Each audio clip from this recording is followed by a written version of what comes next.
Сәлеметсіздер ме? Бүгін бірыңғай жиынтық төлем туралы айтатын боламыз. Яғни бірыңғай жиынтық төлем кімдер төлейді? Жалдамалы жұмысшылардың еңбегін пайдаланбайтын, басқа жеке тұлғаларға қызмет көрсетіп, жұмыстар атқаратын және жеке шаруашылығындағы ауыл шаруашылық өнімдерін тұтыну үшін сататын, жылдық табысы еңбекақының ең аз мөлшерінің 100 есе көлемінен аспайтын осы адамдар төлей алады.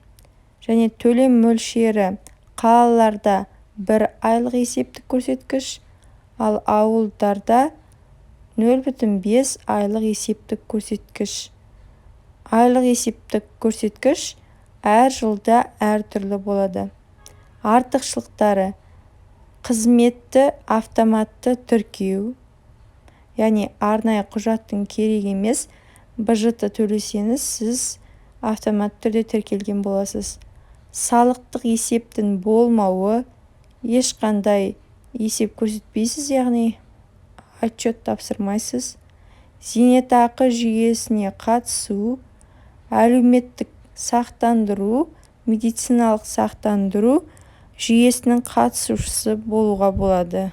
Еңбек ету қабілетінен айырылған, жұмысынан айырылған, асыраушысынан айырылған, жүктілік пен босану, бала асырап алған, 1 жасқа дейінгі бала күтімі жағдайларында әлеуметтік төлемдер алуға мүмкіндік болады.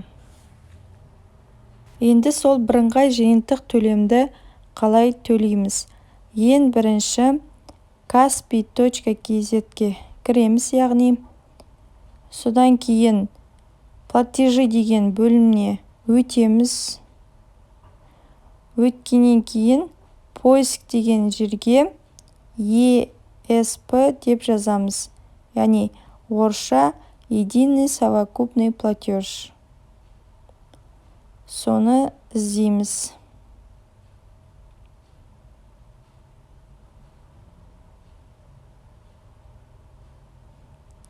ESP деп жаздық, таңдадық, содан кейін басамыз. Қала үшін 3063, ауыл үшін 1531 теңге. Ол осы 2022 жылы. Период оплаты, яғни осы ай немесе алдын ала да төлеп қойға болады басқа айдың. Сосын иін жазып, продолжить деген басамыз. Назарларыңызға рахмет.